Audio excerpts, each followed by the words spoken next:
കേരളത്തിൽ നിന്നുള്ള Congress M P ബി.ജെ.പിയിലേക്ക് പോകുന്നു എന്ന വാർത്ത വന്നതിന് തൊട്ടു പിന്നാലെയാണ് ചാണ്ടി ഉമ്മൻ കേന്ദ്ര ഗവൺമെന്റ് നരേന്ദ്രമോദിയുടെ അഭിഭാഷക പാനലിൽ ഇടം പിടിച്ചു എന്നുള്ള വാർത്തയും പുറത്തു വന്നത്.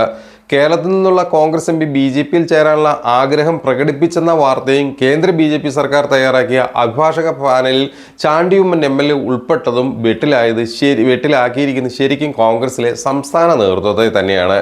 കേരളത്തിലെ UDF അനുകൂല മാധ്യമങ്ങൾ രണ്ട് സംഭവങ്ങളും കണ്ടില്ലെന്ന് നടിച്ചെങ്കിലും ദേശീയ മാധ്യമങ്ങളിലടക്കം ഈ സംഭവം വലിയ തോതിൽ ചർച്ചയായി.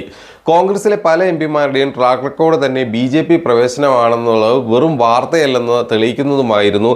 കൃത്യമായി നമ്മൾ ഇതിൻ്റെ മുൻകാല ചരിത്രം പരിശോധിച്ചാൽ BJP പ്രവേശനം സംബന്ധിച്ച വാർത്തകൾ ശശി തരൂർ നേരത്തെ തന്നെ നിഷേധിച്ചിട്ടുണ്ട്. പുസ്തകങ്ങളടക്കമുള്ള തൻ്റെ രാഷ്ട്രീയ നിലപാട് BJPയുമായി യോജിക്കുന്നതല്ല എന്നും വ്യക്തമാക്കിയിട്ടുണ്ട്. എന്നാൽ നിയമസഭാ തെരഞ്ഞെടുപ്പിൽ തങ്ങൾക്ക് പ്രയോജനം ചെയ്യുന്നയാൾ എന്ന BJPയുടെ വ്യാഖ്യാനം എവിടെയാണ് ചെന്നെത്തുന്നതെന്ന് തിരുവനന്തപുരത്തെ മുതിർന്ന കോൺഗ്രസ് നേതാവ് തന്നെ കൃത്യമായിട്ട് ചോദിക്കുന്നുണ്ട്.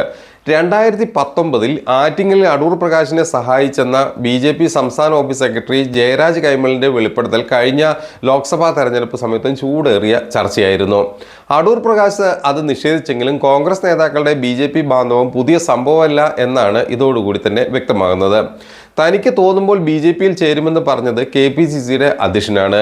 MPയുടെ BJP പ്രവേശന വാർത്തയോട് KPCCയും പ്രതിപക്ഷ നേതാവും മൗനം പുലർത്തുകയാണ്.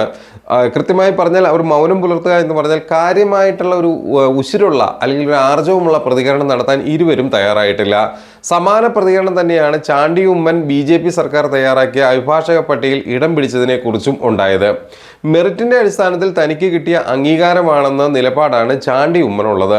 അബദ്ധത്തിൽ സംഭവിച്ചതല്ല, പട്ടികയിൽ ഇടമെന്ന് തെളിയിക്കുന്നത് ആണ് ഇത്. കാരണം വെച്ച് കഴിഞ്ഞാൽ ഇതെല്ലാം കൃത്യമായ ഒരു ആസൂത്രണത്തിന്റെ ഒരു ഭാഗമായിട്ടുള്ള ചില കളികളാണ്. കാരണം AK ആന്റണിയുടെ മകൻ അനിൽ ആന്റണി BJPയിൽ എത്തിയതുപോലെ, അതോടൊപ്പം തന്നെ PC ജോർജ് BJPയിൽ എത്തിയതുപോലെ, അങ്ങനെ പ്രധാനപ്പെട്ട ചില ഇപ്പൊ കരുണാകരന്റെ മകൾ പത്മജ വേണുഗോപാൽ BJPയിൽ എത്തിയതുപോലെ വലിയ ഒരു ടാർഗറ്റ് ചെയ്തിട്ടുള്ള ഒരു കളി BJP കേരളത്തിൽ അടക്കമുള്ള സ്ഥലങ്ങളിൽ നടത്തുന്നുണ്ട്.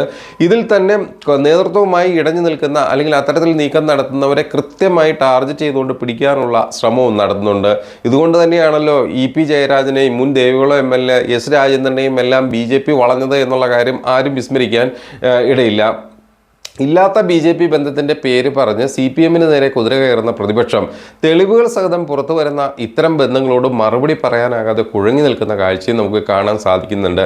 ഏതായാലും ഈ ഓണക്കാലം വലിയ തോതിൽ ആഘോഷമാകുന്നത് BJPക്കാണ്. കാരണം കൃത്യമായി പറഞ്ഞാൽ കോൺഗ്രസിൽ നിന്നുള്ള ഒരു വിഭാഗത്തെ അവരിലെ പ്രബലന്മാരായ ഒരു വിഭാഗത്തെ അടർത്തിയെടുത്ത് തങ്ങളോടൊപ്പം ചേർത്ത് വരാൻ പോകുന്ന നിയമസഭാ തെരഞ്ഞെടുപ്പിൽ കുറഞ്ഞത് 10 സീറ്റെങ്കിലും പിടിക്കുമെന്നുള്ള ഉറച്ച നിലപാടുമായിട്ടാണ് BJP മുന്നോട്ട് നീങ്ങുന്നത്. പക്ഷേ ഇതെല്ലാം ഉണ്ടയില്ലാ വെടികളാണെന്ന് നമുക്കറിയാം. പക്ഷെ വേറൊരു അപകടം അവിടെ പതിയിരിക്കുന്നുണ്ട്.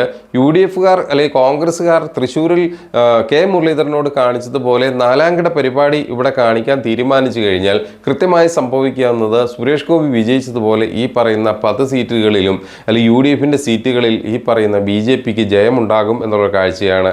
കൃത്യമായി പറഞ്ഞാൽ വോട്ട് കച്ചവടം ഇന്നേ തുടങ്ങിക്കഴിഞ്ഞു.